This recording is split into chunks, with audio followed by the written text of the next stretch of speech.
Welcome to Do the Talk podcast. This is your real estate podcast where we teach the regular people how to invest in real estate. If you are looking to invest in real estate, you have come to the right place. Uh, my name is Amel Lawal, and my colleague here today is Ibrahim Ojoyinde. How are you doing, I'm Ibrahim? doing fine. Um, thank you for always show up, and we are committed and we're happy to always be here. You guys can see Absolutely. that Yeah. we've been doing this for a while now, and we just all we need from you guys. You are the one that can help us spread this free. I stress it again, free Yeah. real estate education, because all we are doing here is to make sure everyone out there can invest in real estate and we're confident, because Yeah. all the messages, the teachings, or the advice and the experience that we are bringing into our podcast is Yeah. because we want you to guys to feel confident and go out there and invest in real estate. Yeah. We are not here to claim any perfection. Okay, we are as well learning the game, and one thing about real estate, experience is the best teacher. Yeah. Okay. By doing it, you are Yeah, we moving. are talking about it at the same time we are doing Doing it. it. Yeah. So, but we don't want you to make the kind of mistakes that we had made before. Yeah. Of course, Absolutely. we are also learning not to make a huge mistakes that some of the people we are looking up to, because we have mentors as well. Yeah. Yep. So we are not claiming that we are No. a billionaire We or don't know it millionaire. all. Yeah, we are not doing that. So now, today's topic is very interesting because you and I know that to become an investor, we start from one place. Yeah. Yeah. And we are not in any illusion that you will become a millionaire just getting one property. No, most of the time people start from their personal property. Yeah. They Buy upgrade another to the second one. one, Yeah. which is perfectly fine, because that's what most of us did. Yeah. That's how we get into the game. So, but at the same time, we want you to know that, okay, if you want to upgrade, you have planned to maybe take out your equity, and any kind of strategy you want to put in place. Yeah. You know how to actually know the exact ARV, or the current value of your property. Yeah. How to really know the value, because you have to know, to make a good plan. Because it's one thing to be thinking your house is 400K, and in real life is 320 Yeah. or 340. Yeah. That's huge difference. Yeah, that's about $60,000 cut. So we don't want that to happen to you.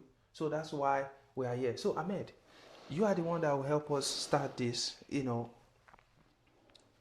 How can someone really know that, okay, or how to determine the true value of a home? Let's say I'm the homeowner. Yeah. And now I have a plan to maybe refinance or sell my house, or that is my decision. So how can I know the true value of my home? Yeah, Ibrahim, thank you for that question. There are a Great. couple ways to do it. One is through CMA, which is comparative market analysis. Another one is through Appraiser, hiring a professional that is trained to do this, to come and appraise your house. And the third one is automated valuation model, which is AVM. Now, back to the first one, CMA, comparative market analysis. So this is where you talk to a real estate professional, an active real estate professional, like Ibrahim here, that can, run a CMA on your property. What that does is he will look at all the factors that can affect your property, and he will be able to come up with I think your house is between 150 to 155. He will be able to tell you that ballpark, and most of the time that range is always accurate. You always see someone that will buy your house within that range. Another one that I mentioned earlier is to literally just hire an appraiser. Hire someone that will come out, do the evaluation, and then tell you what your house is worth. This is the most accurate one, because not just that it goes through the process of that CMA that I first mentioned. another reason that makes this more standard is lenders can accept this. Yes. You know, and third party can accept this as a real valuation of that house, because now you are not just depending on someone's word or your words. A professional, a third party is doing it on your behalf, and bank usually use them as well to value your house whenever you want to, buy a house or refinance or even take e-lock. So this is very, by all means, the best way to do it.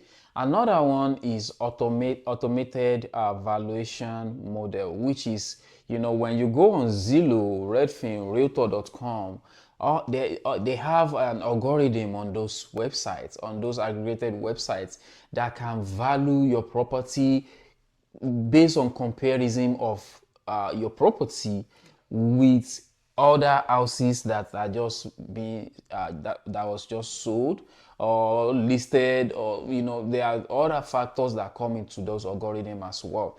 But out of the three, this last one, AVM, is the weakest of them all. The second to the best is the CMA, because professionals like Ibrahim are doing this day in, day out. They sell property, they help people buy property, and with that, they have experience in what to look for. I believe Ibrahim cannot count how many appraisers he has reviewed in his time as a professional. Now that I'm saying it, you probably think like I can't Yeah, count it. yeah, Yeah. yeah. So that tells you that they've worked close proximity with appraiser a lot, and he has seen a lot of, and like he said earlier at the beginning, real estate is about experience. It's about this. You just have to walk the walk to actually learn a lot of things, and we are still learning as well. So that will be the second. The first one is appraiser, like I've mentioned earlier. That is the strongest one, just because other third party are going to accept it as well. Now, Ibrahim, with all these three that I mentioned, there are factors Yeah. that can affect home valuation, what Yes. the house really worth. Yeah. Can you shed more light on all these factors for us, Yeah, please? thank you. So Ahmed, he had mentioned all the a way or the method of analyzing or getting you a real number, what your house actually worth. At the same time, like he is asking me now, there are some factors that will come in between that will affect that uh, valuation.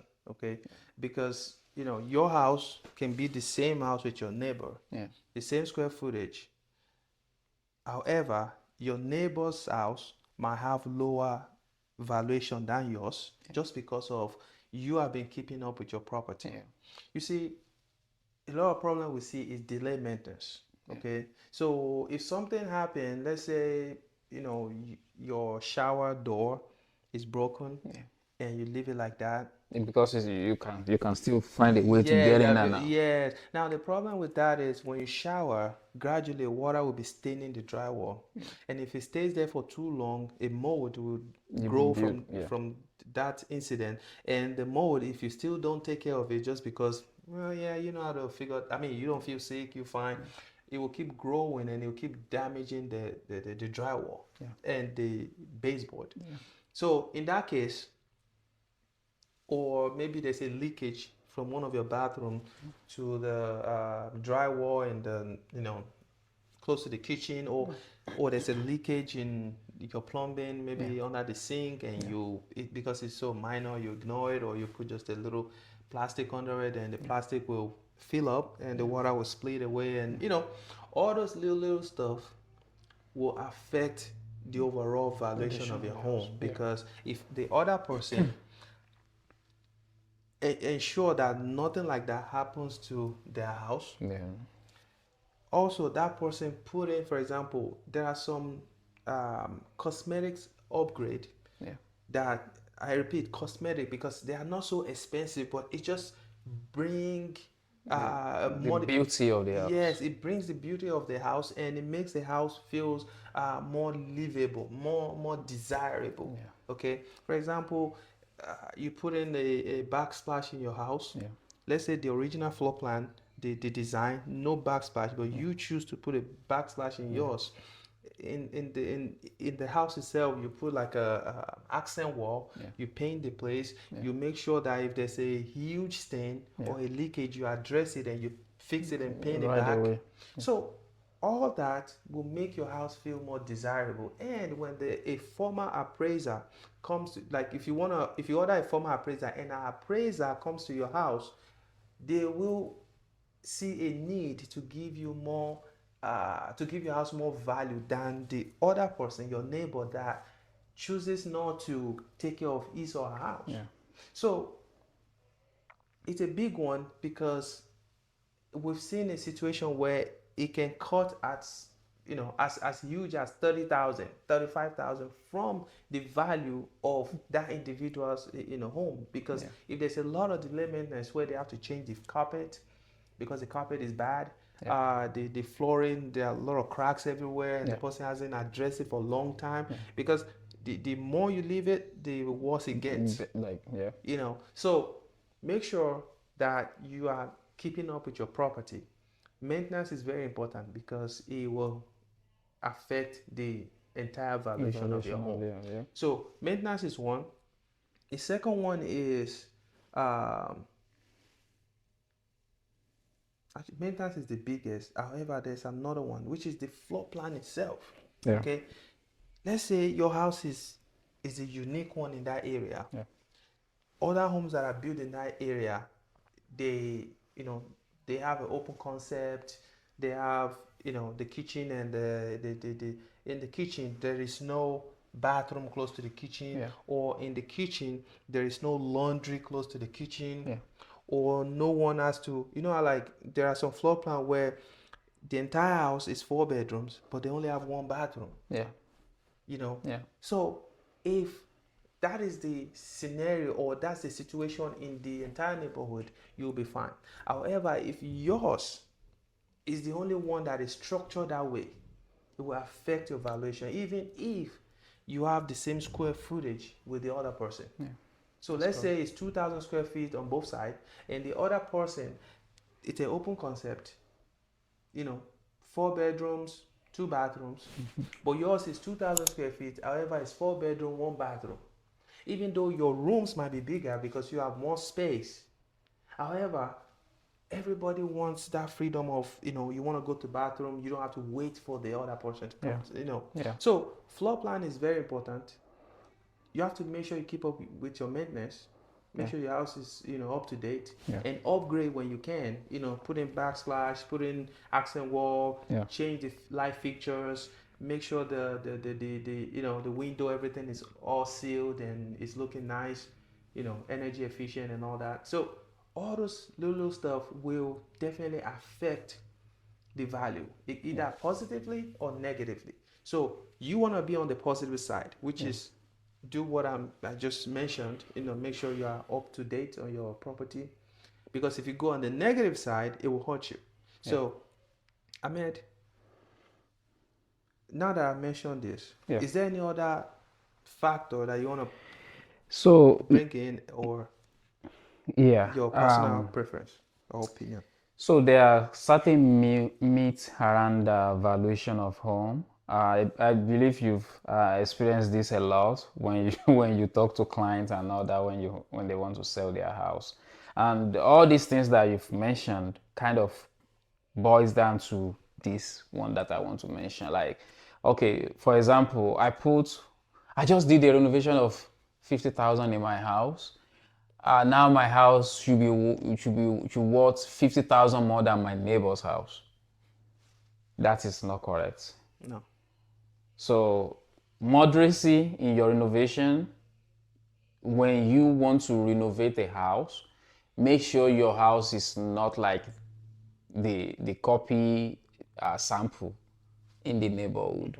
Because what what you will find is your house will still be relatively close to them. You might have, people might have 10,000 because you have extra features, but you're still going to be valued at the same price. So that is one. Another one is my neighbor sell their house for X amount, Yeah. then I have to, that's the same price that I'm looking for. Ibrahim just told us about two homeowner neighbors. One is taking care of his property, the other one is not. So you can do the math, and if you are a buyer as well, I believe you're going to be like, well, I want this house, I don't Yeah. want that one. So it's just, we are all human, right? So these are certain myths around um, property valuation, and it can be very, very, you know, heartbreaking at the point of, okay, I want my money, I want to move on, or I want my money, I want to invest in something else.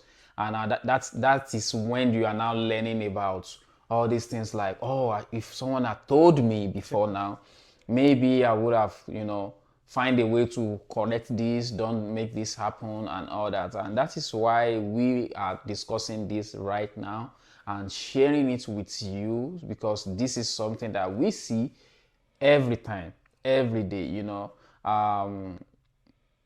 I work. There's this thing that I do when people ask me, hey, can you help me manage the house? I said I want to see the house.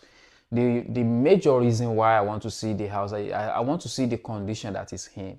I want to check the neighborhood. You want to check the I neighborhood. want to see how or what needs to be done for us to get top dollar on that house. Yeah. A lot of time people are taking care of their property, but you still don't want to assume that the picture they are sending you is exactly Yeah. what it is, because people take pictures last year before the last tenant move into it. Now the last tenant already destroyed the house, they haven't fixed it yet. So they are sending you that picture and you are advertising on their behalf.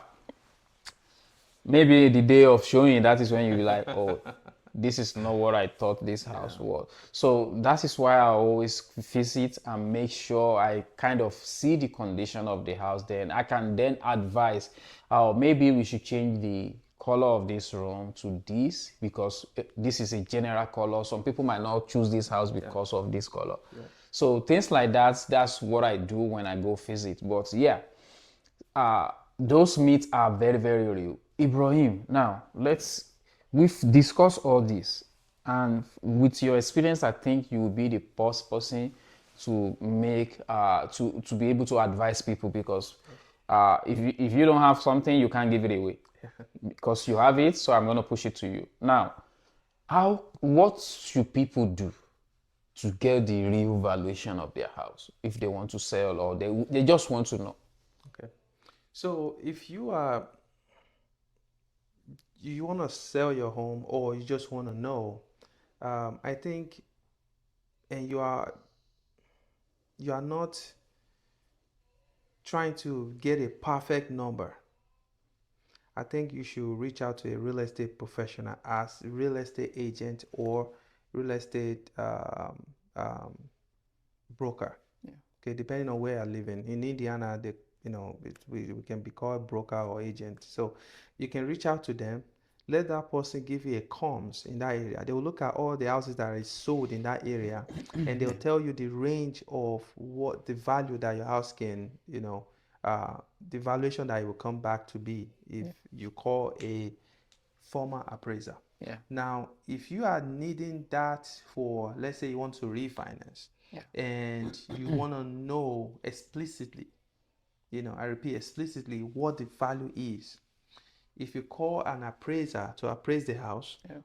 you will get a better number, because the appraiser will go inside the house and look at if there's any damage in the house already, and they will use that to come up with Value. a value. Yeah. Okay. If you don't want to spend money, if you can let that real estate agent or a broker go into your house and see, I'm pretty sure the number that that person will give you, It's still gonna be. yes, it will be close to the reality. Because if you just tell the person, this is my address, give me a comps of my property, the value may be different. Yeah. If you let that person to actually come into the home and see what it is. Yeah. The reason why I mentioned appraiser earlier is because Appraiser will not appraise based on like, oh, my address is this, give me, uh, pay me and I'll do it. They will not do that. They will come to that house. Yeah, they'll visit the property. Yes. Yeah. However, we see situation where people just ask, oh, I want to know a comps of my property. A real estate agent can look at sales in Yeah. that area. Yeah. But I'm telling you today that that may not be accurate until you let that person come and visit and see your property. Yeah. Then he or she most likely will come down on the number, especially if you have been delayed your maintenance, or if you've chosen not to upgrade your property. And also in some cases, if you are one of the few people that have been keeping up with their property, upgrading it as much as possible, and the property is very attractive, it is possible that the real estate broker will increase your value, because we do it by range. I can tell your house will be sold from between 250 to 275. Yeah. That is without seeing your property. But when I see your property, or after I've seen your property, I can tell you that, oh, either this will be around like 270, or I'll tell you, well, this will be around like 245. Yeah. Just because of what I've seen in that property. So to get a good number, make sure that person sees your property before you can run with whatever they give to you. Yeah. Either appraiser or a real estate broker. Yeah. If you are not open to that, I think you should wait until you are ready to let them see your property. Don't just go by calling someone and giving them your address and say, oh, it should be this price and that price. Because that number, most likely, it will not be accurate until they see your house. Okay. Absolutely. So, Absolutely. Ahmed, we know some people, they are doing this because they want to upgrade. Yeah. They want to refinance. And after refinancing, of course, they will move to another property. Yeah. Then the house, they have to rent it out, right? They have to invest on that one, because the intention is to keep it. So they are just they want to get this value to see how much they can borrow to upgrade to a new one. Then after they move out from that one, now the question is now like, how can I rent this out? Yeah. How can I manage this? Yeah. Who can help me get the most out of this? Yeah. They are busy. Everybody, you know that. Everybody's busy. Yeah. Yeah. So There's no time. it comes to you that this is your job. So as a property manager, how can you give them that confidence that this is what you're gonna help them to do, and the headache, we know if you are busy, somebody's calling you, this is that, the plumbing is bad and all that. That's what you do. You guys know you have the resources, so that doesn't bother you. So how can you give the owner of the property the confidence that you got them, and property management, it's what you guys do all day, all night? So thank you, Ibrahim. At ACO Property, this is what we do, and giving you your time back is our utmost priority, as well as making you money. So there are things that you as a owner would not be able to do, or maybe you just don't have the time or experience to do. Yes. Which is marketing your property the right way, screening the tenants, making sure they are good tenants, and also managing them, or doing the paperwork, keeping track of everything. I have a client that it's no longer with us anymore, but she just reached out to me out of bloom, and she's like, can you get me a statement for months so I want to be able to prove to IRS that this. And I'm like, we already archived your property, but we should have your record. So I went back in and I just opened the statement. In fact, I gave her the statement of the entire time she was with us. Things like that, as a owner, in a situation where you are getting zeal from your clients, in a situation where you are doing cash up with from your tenant, in a situation where your tenant is paying you by check, or their check is even trackable, Yeah. they are paying you by cash. By cash, no You don't have records. other record, Yeah. and IRS can be funny. You can file a tax, and after 3-4 years they come back for you, Yes. asking you question on things. That is where property management can come for you and help you with Yes. that regard, and that is another one. So maintenance, we take care of that for you. In our agreement, certain non-emergency maintenance up to 300 to 500 we take care of. We don't even reach out to you. You get your statement, you get the receipt and everything at the end of the month. If it is emergency, we come in and take care of them for you as well. But the money is now increased depending on what is in our agreement, right? And if anything goes outside of that, we call you, because we don't want to keep disturbing you about little stuff. We call you and get your approval. If you can find someone that can do it cheaper, we'll let you take care of it. But if you don't have the time, you are just like, oh, you know what, guys, just do it, get me the receipt, and we should be fine. We will do exactly that, because guess what, we are working for you, and we are there to make sure you have your time back as well as your money. That is important. And the business is running well. Yeah, and the business is running well, and the paperwork is being done the right way. I have a client that reached out to us, and they say, oh, the tenant is in the house, we want you to take over. And I'm like, okay, send me the list that this tenant signed. That list have literally nothing in there. You only have the name of the owner, the name of the tenant, and the address and the time they are going to be living in that property. It doesn't have anything on the tenants. It doesn't have any violation on there. Okay, if you do this, this is the consequence. So these are the things that we always make sure. And guess what? We do this with a lot of people, and that gives us experience. Once we experience something here, we implement it for everybody else. So you are sharing that pool of experience by working with us. So if something happened in the house I manage for Ibrahim, now I'll be like, oh, this is a mistake on our hand, but now I make sure it doesn't happen for Mr. Saidu, it doesn't happen for Mr. John, it doesn't happen for. So I'm protecting now, and as well as I don't let it happen to Mr. Ibrahim again. So that is what you get. It is just no brainer. A lot of people think about the money, but when you think, I don't like to think about it that way. I like to think about the risk. In a situation of the lady that reached out, she doesn't live here, she lives in California. In a situation of the lady that reached out after so many months, if she managed that house by herself, there's high chance she won't have that document. So things like that, you don't just want to take the risk, because IRS, when they come for you big time. And if you don't pay on time, interest started trickling down. Now imagine that, so how much you are going to pay property manager to do all these things that I've listed for you. So guys, we can help you. We know we can help you. There's no doubt in that. So all you need to do is just reach out to us. Go to our website, azopm.com. Reach out to us on Facebook, Instagram, TikTok, anywhere you can. We respond to our messages, and we will take care of your property as if it is ours.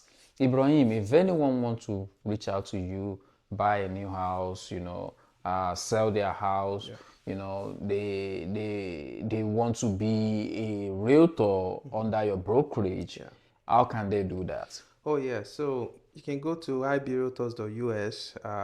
If you want to reach out to us, the WhatsApp is there, Instagram or TikTok. Just DM us if you don't want to call, or you can text us 317-728-0213. We'll reach out to you, we'll connect with you and help you to buy or sell your home. Now, if you want to be a real estate broker, or you're already in class, or you are done, just give me a call, 317-728-0213. We will take care of you. So, all right. And that would be the end for today. Thank you guys. Yeah, bye.